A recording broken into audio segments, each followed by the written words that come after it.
بہت فائدے دے گا۔ اللہ پاک ہماری حاضری کو قبول فرمائے اور ہمارے روزے کو ایسا قبول فرمائے کہ کہیں روزہ منہ پہ نہ مار دے، بس قبول کر لے، قبول کر لے، قبول کر لے۔ السلام علیکم ورحمۃ اللہ وبرکاتہ۔ 26واں روزہ، 26واں روزہ۔ 26ویں روزے میں آپ کو علم ہے کہ ایک بڑی خاص سات آتی ہے، گھڑی آتی ہے، کیونکہ 26 کے آگے 27ویں ہے، 27ویں ہے۔ اور عمومی تجربات میں بھی، مشاہدات میں بھی اور کتابوں میں بھی، اللہ والوں کے اقوال میں بھی یہی ہے کہ 27 کی رات لیلۃ القدر ہوتی ہے، لیکن یہ ضروری نہیں، عمومی یہی ہے، اور راتوں میں بھی ہوتی ہے۔ 26 کی رات میں ایک چیز، اور 26 کے دن میں، اور 26 کی ساعتوں میں، اور 26 کے لمحوں میں، اور 26ویں روزے کی گھڑیوں میں، آخری عشرہ ہے، ایک چیز بہت اہم ہے، اور اس کو اپنی زندگی میں واقعی اہم بنا لیں۔ اس کے بڑے مشاہدات دیکھے، تجربات دیکھے۔ میں ایک واقعہ سناؤں گا۔ حضرت مخدوم جہانیہ جہاں گشت رحمۃ اللہ علیہ، مخدوم جلال الدین بخاری جہانیہ جہاں گشت رحمۃ اللہ علیہ، یہ ہمیشہ 26 کی رات کا بہت شدت سے انتظار کرتے تھے۔ ان کے مشاہدات میں، ان کی معمولات میں، ان کے تجربات میں بہت انتظار فرماتے تھے، اور 26 کا دن اور 26 کی رات میں صرف تیسرا کلمہ پڑھتے تھے، تیسرا کلمہ، سبحان اللہ والحمد للہ ولا الہ الا اللہ واللہ اکبر ولا حول ولا قوۃ الا باللہ العلی العظیم، کثرت سے پڑھتے تھے، کثرت سے۔ اچھا، میں نے یہ بس یہاں تک پڑھا، کیوں پڑھتے تھے یہ مجھے سمجھ نہیں آئی۔ قدرت کا نظام دیکھیں، میں ایک دفعہ مطالعہ کر رہا تھا، مطالعہ کرتے کرتے ایک اور درویش کے تجربے میں آیا۔ انہوں نے فرمایا کہ جو 26 کی روزے کی ساعتوں میں، لمحوں میں تیسرا کلمہ پڑھے گا، کبھی اس کی دعا رد نہیں ہوگی، کبھی اس کی قبولیت میں اس کو شک نہیں ہوگا۔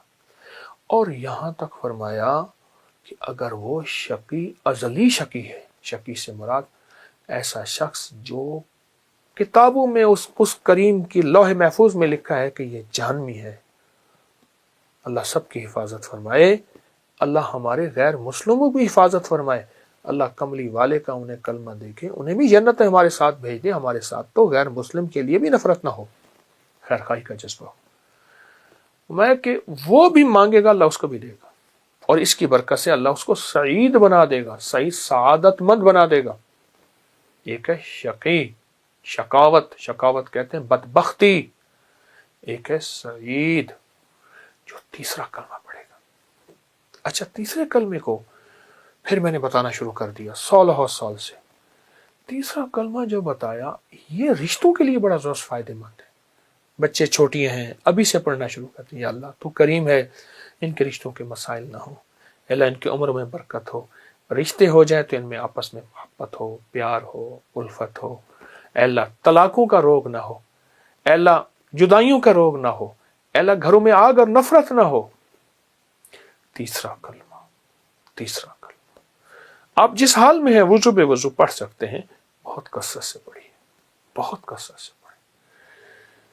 اور تیسرے کلمے کی بہت طاقت ہے، تیسرے کلمے کی بہت تاثیر ہے ان مسائل کے لیے، خاص طور پہ جو گھر کی الجھنیں ہیں، جو گھریلو مسائل ہیں، ان میں تیسرا کلمہ بہت اسم اعظم ہے اور اسم نافع ہے، اسم اعظم ہے اور اسم نافع ہے۔ یہ ضرور اپنی زندگی میں آپ شامل کر لیں۔ اچھا، پھر ٹوٹکا بھی بتا دوں ایک چھوٹا سا۔ آپ اگر چاہتے ہیں نا کہ دنیا کی کوئی بیماری، جادو، جنات، اثرات، بندشیں آپ کے ساتھ ہیں، ہاتھ پاؤں کے ناخن کاٹ لیں، سفید کپڑے میں، کاغذ میں یا ٹشو میں لپیٹ کے سامنے رکھ لیں، صرف ایک تسبیح پڑھنی ہے، ولاخر درود پاک 3 بار، انا للہ و انا الیہ راجعون، انا للہ و انا الیہ راجعون، اپنی بیماری کا تصور کرتے ہوئے، اپنی مشکل کا، جادو جنات، اثرات، بندشوں کا، اپنی کسی ناکامی کا، اپنے کسی مسائل کا تصور کرتے ہوئے، اپنے ناخن کو دیکھتے ہوئے جو کپڑے میں لپٹے ہوئے ہیں، ٹھیک، اور ایک تسبیح پڑھنی ہے، یہ انا للہ و انا الیہ راجعون، اس کے بعد دفن کر دیں۔ آپ کچھ عرصہ کر کے دیکھیں، آپ کی زندگی میں حیرت انگیز انقلاب آئے گا، حیرت انگیز انقلاب آئے گا۔ اور یہ مسائل حل ہوں گے، اور ان کو کسی مٹی میں دفن کر دیں۔ ہر دفعہ کر لے، کبھی کبھار کر لیں، میں تو چاہوں گا ہر دفعہ کر لیں، ہاتھ پاؤں کو ناخن کاٹ کے کبھی نہ پھینکیں، اس کو محفوظ رکھیں، عمل کر لیں۔ چند منٹ کا عمل ہے، اور چند منٹ کا عمل آپ کو زندگی میں بہت نفع دے گا، بہت فائدے دے گا، بہت نفع۔ اور وہ تیسرے کلمے کا عمل انشاءاللہ نہیں بھولیں گے۔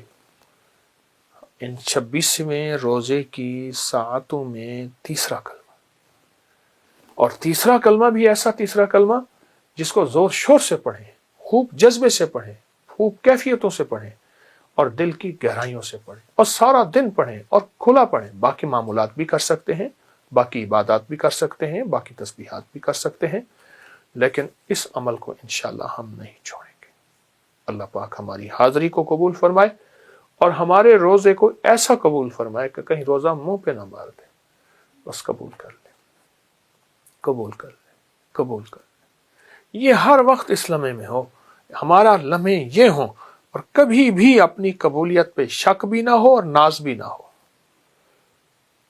اترانا بھی نہ ہو، گھبرانا بھی نہ ہو۔